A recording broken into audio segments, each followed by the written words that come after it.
Damn, look at this stuff. That's damn nice. Sheesh. Oh, who's that? Let's see how good of a shot I am. I missed. Don't worry, I can take care of this.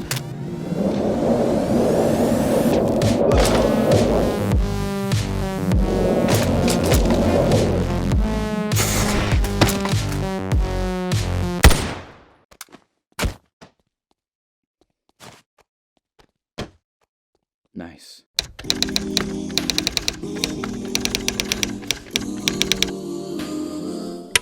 Hey guys, welcome back to Mod Review. This is episode 12. If you did not catch episode 11, I reviewed the Ruger 1022 by Naeqirelle. It was a good meme. Go watch it. It's kind of an interesting gun. Today we're looking at another one of Naeqirelle's guns because it appears everyone's given up on making mods for this game. Today we're looking at the SVT-40. Now this is another gun that I love. A little bit more rare than the SKS, so I don't know if I'll ever be able to find one in real life, but hang on a second. You were supposed to look cool in the background, but you're just a fucking noisy bitch. Anyways, this is the SVT-40 by Naeqirelle, both unscoped and scoped. This is a really cool Russian military rifle. It's iconic because it's got this cool design, very unique, and the bolt is like this bronze color, which is super cool. But yeah, let's just get into the review. Starting with texture, I'm not wasting my time. Naeqirelle, I can't think of a bad time I found anything bad on your guns. These all look great. The wood always looks super real. This bolt, oh my god, I love how shiny that is. Makes the rest of the gun look awesome. This part up here, super good looking. Yeah, you get the idea. 10 out of 10 on texture. Naeqirelle's guns always impress with texture. Alright, scaling. I've obviously never shot one of these. If the stock was in my shoulder, it'd be like this, which means it's a big gun. Big gun. But it does feel right. The trigger, your hand sits on this just right. Makes me think it's meant to be like that. The caliber, I think this is supposed to be 30-06? Maybe? Yeah, it looks correct, so I wouldn't assume it would be wrong. It's super long, but I think that's just how it was in real life. 10 out of 10 on scaling. Alright, next up we have interaction. Right away, this thing has got a lot of option for interaction. First of all, the stock can be grabbed. Right? No problem going to the hand. Especially when it's doing that. Don't pay attention to that body right there. The magazine, easy to grab. You can't really miss it. It just goes right there. You can grab the grip really close because the stock's quite big. If you're short and have short arms, you can grab there, here, which is where I usually would hold it, and all the way up here. Now, I don't think you would ever shoot like that. This is more of an option of when you're standing like this or something. You can look cool. Or I suppose if you're just trying to, if it's like laying down, you can walk up and, god damn it, ruining my point. Grab it like that. It's just another place to grab it because it's such a large gun. The bolt, underhand easy, overhand easy, dominant hand. Yep, everything works. Interaction gets a 10 out of 10. Naeqirelle, I don't think you've ever gotten anything lower than 10s on these first two. Next up, we got sound design. This is another great gun, just like the SKS. It's got the beefy sounds. Let's take a listen. Come on, Jack. Okay, hang on. I got the wrong mag. Wrong mag. Here we go. Wrong mag. I'll just grab my own. Yep, sounds great. Satisfying click. Satisfying click on the way out as well. You obviously wouldn't eject, but this is what it sounds like. Yeah. You would obviously grab this one. God. The bolt. Oh, sounds very similar to the SKS. just where the back's light, forward is heavy. You can hear that high-pitched tink. Oh god, that sounds great. Let's listen to some gunshots. God, that sounds so meaty. Sounds great. Let's shoot really fast. Jeez, this thing kicks. Alright, so I'm going to have to give sound design a 10 out of 10. The gunshots, the bolt, everything sounds great. This sound, and the gunshots, they sound loud. Even though they're audibly not any louder, they sound heavier. And that's great sound design. Good job.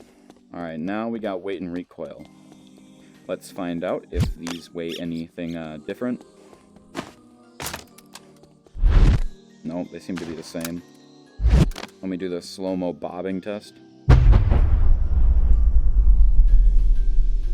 Yeah, they're the same. So, same weight, which is good, because the scope isn't that heavy. Let's look at maneuvering it with one hand. Yeah, see, it's this is heavier than an SKS. It's bigger than an SKS. So, I would expect one-handed recoil to be unbearable. Pretty much. It's obviously single fire, not full auto, so you're going to be able to relatively control it, but this puppy, bam, like your arm is... Let's look at it in slow motion. Yeah, that's great. Great recoil. Two-handed recoil is also really good. It feels super kicky, even though I'm using two hands. Oh, look at that animation. That's just fantastic. Weight and recoil, 10 out of 10. This is fantastic. Alright, now we got smoothness. This gun, although heavy, is not quite as heavy as an LMG, like the MG42. And because of that, it is extremely smooth, because let's assume you use it as its you use it. Oh geez, Jack, you got a stutter. Let's assume you're using this gun for its purpose, which is slow fire, you know, headshots or whatever. You're obviously not going to be needing it to be super quick, but it's Boneworks. So let's that was extremely satisfying. Jeez.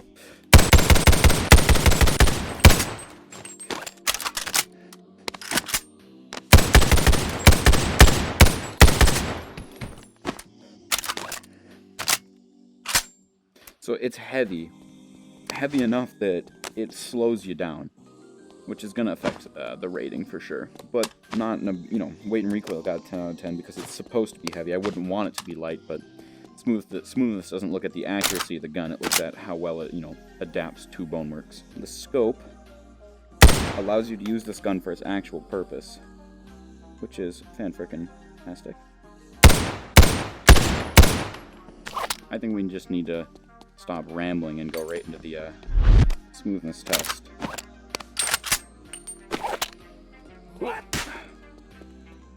Okay. Let's start off by testing out the scope while these guys won't be able to get me. They all just fell over. Yeah, they're all moving too much.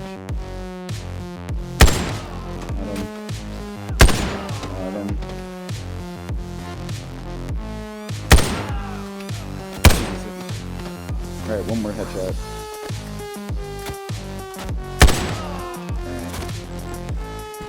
Alright, time to use the fun one.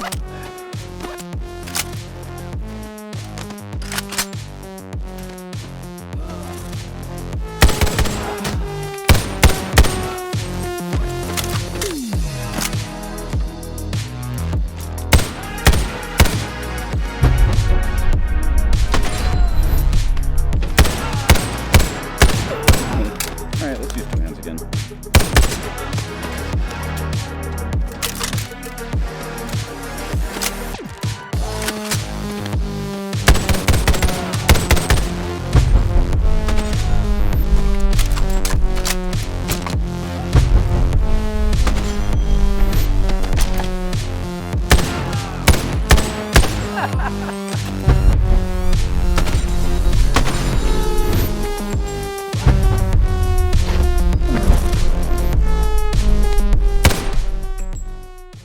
Yeah, okay, so not that smooth when it comes to gunfights. The weight and the size make it super hard to maneuver. Shooting one-handed like this, a little bit of control, but if you start shooting down here, you're in a world full of pain. That also goes for any type of fire at the hip. In addition to that, it has the same problem as the SKS, where there's no indication where the mag goes. For people who don't know any better, I'm not stupid, so I know it goes there because the bolt's here. I'm not stupid, but somebody who doesn't know any better will start throwing it up here, here. You have to get it in there, which, not Naeqirelle's fault, just something for smoothness. Also, the weight makes it very hard in a gunfight. Alright, so let's move on to this one. So, the scoped M4 in Boneworks, I've never used. I feel like it doesn't have a purpose in a game like Boneworks, so the fact that this gun comes with a scoped variant is cool, but you don't really use a scope in Boneworks. You never need to snipe things. Boneworks is definitely a run and gun type of game, which makes this gun more probable than this one, but even then, this one's too heavy and big to make it really that useful. And for that reason, smoothness is only going to get a 6 out of 10. Am I going to give it a creativity bonus? Same logic as the SKS. For DMR, no, I'm not. There's not really a place for DMRs in Boneworks, and at the same time, there's not really any innovative use for one, unlike the LMG. No. I hope you enjoyed. This is a really cool gun. And, I'm tired, man. I recorded 4 of these mod reviews in one night. Bad idea. Now this is the part where I do something funny as I do the, outro, but, I can't think of anything funny. What's funny? Hey, look, cardboard box.